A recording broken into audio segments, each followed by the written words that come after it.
कला और विद्या के अधिष्ठात्री देवी मां सरस्वती से इस प्रार्थना के साथ संगीत के नए स्वरों को, नए साधकों को समर्पित SAM society for action through music और संगीत नायक पंडित दरगाही मिश्र संगीत अकादमी द्वारा आयोजित पंडित रंगनाथ मिश्र स्मृति संगीत समारोह में मैं विजय शंकर मिश्र आप सभी संगीत अनुरागियों का हार्दिक स्वागत और अभिवादन करता हूँ।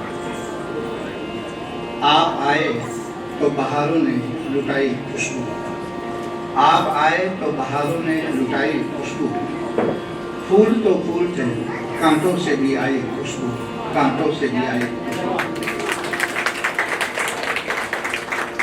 मित्रों, यह सांगीतिक और सांस्कृतिक संक्रमण का दौर है। संगीत के लिए संकल्पित कुछ संस्थाएं जी जान से काम कर रही हैं, तो एक तरफ संगीत की जोरदार मार्केटिंग भी हो रही है और इसमें वे कलाकार, वे लोग जो धक्का मुक्की करके आगे नहीं आ पाते हैं, जो किसी बड़े महाराज पंडित या उस्ताद के बेटे बेटी नहीं है, जिनके सर पर किसी उद्योगपति का हाथ नहीं है, वे लगातार पिछड़ते चले जा रहे हैं। दिल्ली में कई अच्छे सभागार हैं, अच्छे ऑडिटोरियम्स हैं। सरकार की ओर से उन्हें वे स्थान बहुत कम कीमत पर इसलिए दी गई थी कि वे कला संस्कृति के आयोजनों को प्रोत्साहित कर सकें। लेकिन उन सभागारों के मालिक आज उन सभागारों पर किसी नाक की तरह फड़ फैलाए बैठे हैं और मध्यम श्रेणी के कई कलाकार, कई संस्थाएं अपने आयोजनों के लिए दर दर भटक रहे हैं। इसी माहौल में जिन दिनों सुनामी आई थी सन 2004 में, आज से 20 वर्ष पहले संघ की स्थापना हुई थी। उद्देश्य था दूसरी और तीसरी पंक्ति के उन कलाकारों को मंच देना जो अपनी प्रतिभा के बावजूद लोगों का, समाज का, सांस्कृतिक संस्थाओं का सहयोग न मिल पाने के कारण आगे नहीं आ पा रहे हैं। ऐसे कलाकारों को भी प्रोत्साहित करना जो किसी घराने के उत्तराधिकारी नहीं है, जिन्हें संगीत विरासत में नहीं मिला है। हम जब कई बार कार्यक्रम आयोजित करते हैं, लोगों को आमंत्रित करते हैं, तो लोग पूछते हैं अच्छा किस घराने के कलाकार हैं? तो मैं कहता हूँ किसी घराने के कलाकार नहीं है।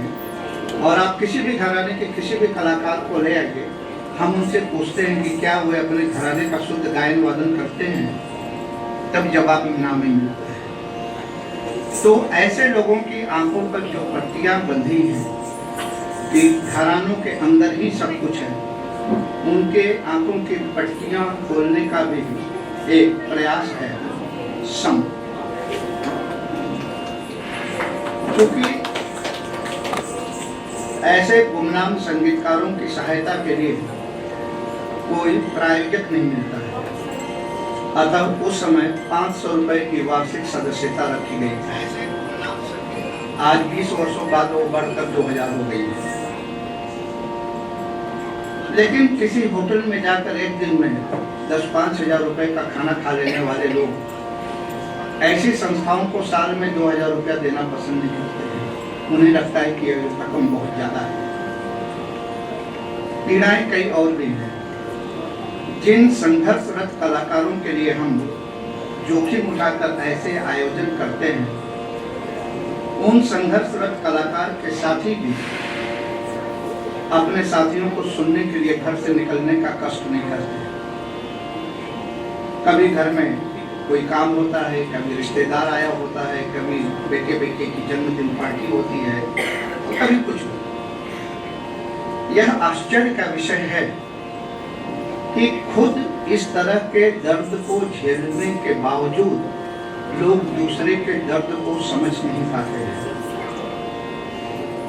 और मैं अगर अपनी बात कहूँ तो धन जुटाने से लेकर सारी व्यवस्थाएं करने से लेकर ऑडियंस जुटाने की भी जिम्मेदारी मुझे निभानी है।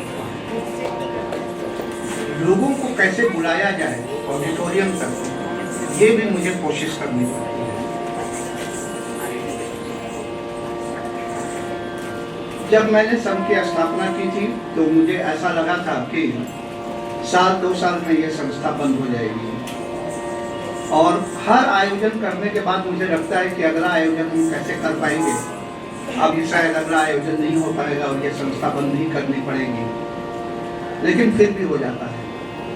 हमारा अगला कार्यक्रम 8 और 9 अक्टूबर को इंडिया हैबिटेट सेंटर में है, तो अगले आयोजन की तैयारी हो चुकी है।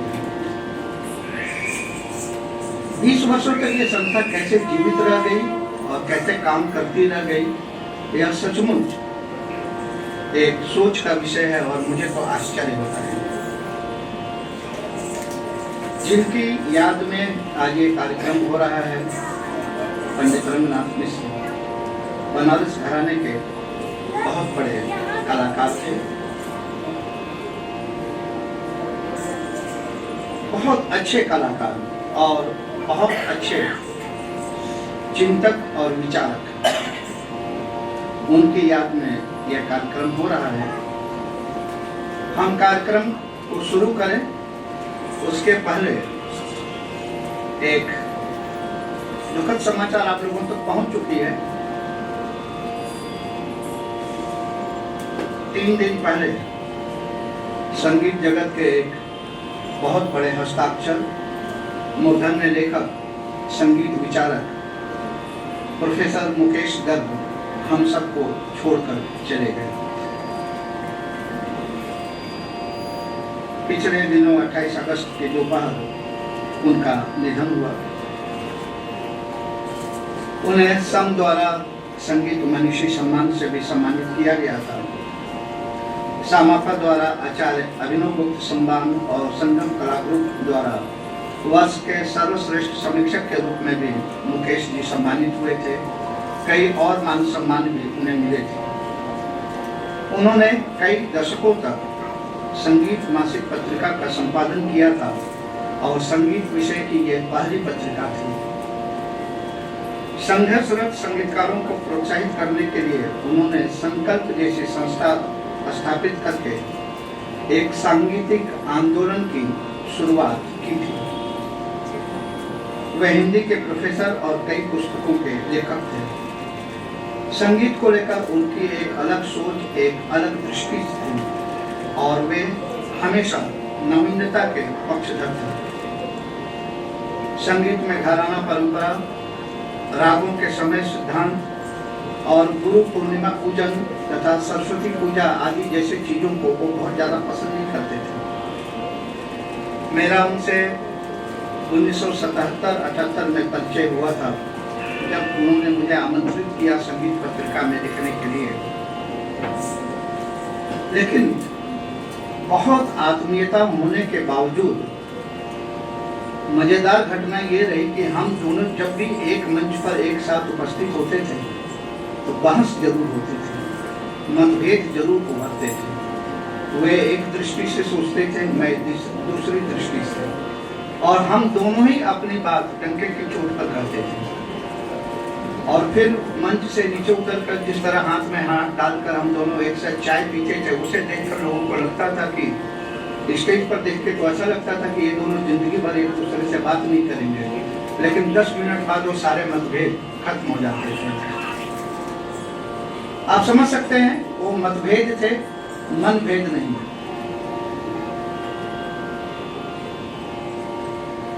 हम ईश्वर से प्रार्थना करते हैं कि वे मुकेश जी को मोक्ष प्रदान करें। ये दुनिया अजीबोगरीब है। यहाँ बहुत सारे लोग ऐसे हैं जिन्हें ईश्वर कुछ देता है तो कुछ नहीं देता है। हर किसी की हर तमन्ना पूरी नहीं होती।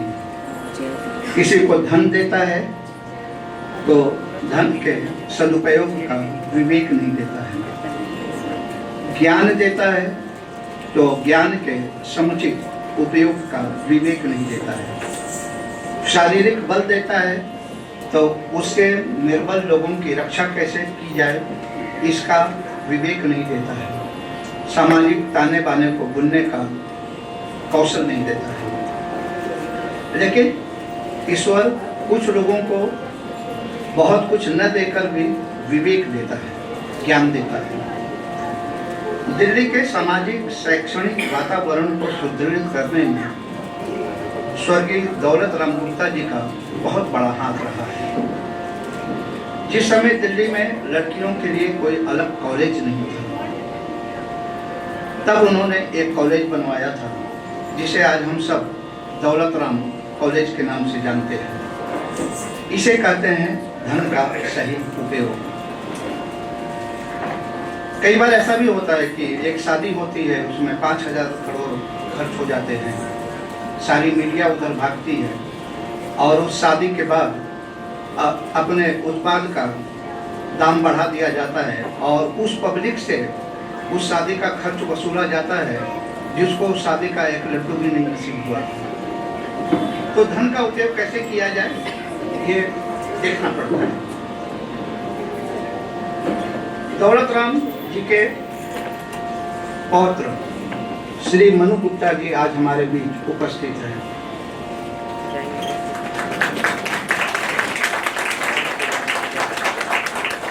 इनकी पत्नी सीमा जी भी आने वाली थी, लेकिन उनकी तबीयत कुछ खराब हो जाने से वे नहीं आ पाई।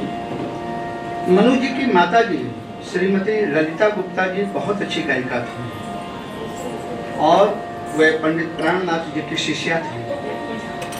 उन्होंने ही विदुषी सविता देवी जी को दौलत राम कॉलेज में उस समय नियुक्ति दी थी जब सविता देवी जी संघर्ष कर रही थी। इससे भी दौलत राम कॉलेज और उसके संस्थापकों के महत्व को समझा जा सकता है। श्री मनु गुप्ता जी ढेरों सामाजिक संस्थाओं से जुड़े हुए हैं। पति पत्नी दोनों की संगीत में गहरी अभिरुचि है। सीमा जी भी गाती हैं। मनु जी ने अपनी ध्वनि मुद्रिका कंपनी ईशा म्यूजिक के नाम से भक्ति संगीत पर आधारित कई एल्बम भी निकाला है, जिनमें पंडित भजन सोपोरी का संगीत था।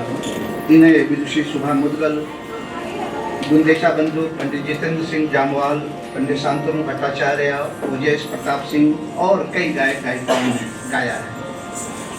मनु जी का हर संभव सहयोग सबको भी मिलता रहता है।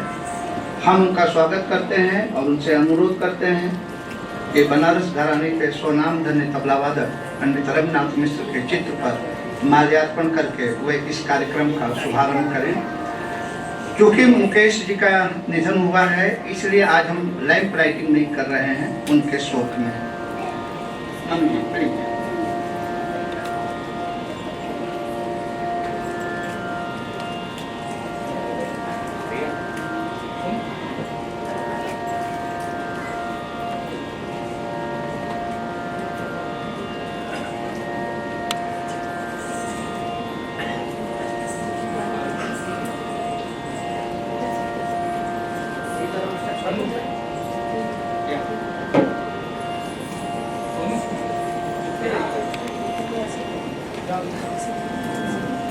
ये आपके सीमा जी के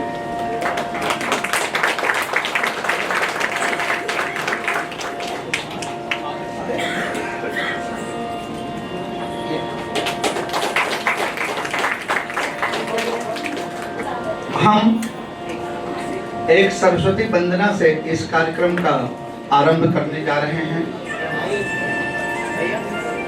एक सरस्वती वंदना से इस कार्यक्रम का आरंभ करने जा रहे हैं। शब्द मैंने ही लिखे हैं। इसका मूल संगीत पंडित गीतेश मिश्र जी ने तैयार किया है और आधुनिक रूपांतरण पंडित दामोदर लाल घोष ने किया है, जो हारमोनियम पर उपस्थित है। हारमोनियम पर पंडित दामोदर लाल घोष जी हैं, तबले पर श्री स्वरूप चौबे। इसे प्रस्तुत करने जा रही हैं अर्चना बरुआ। निवा चोपड़े, गार्गी एवं आनंद, पल्लवी राज, अमित कुमार और योगानंद बंसोड़।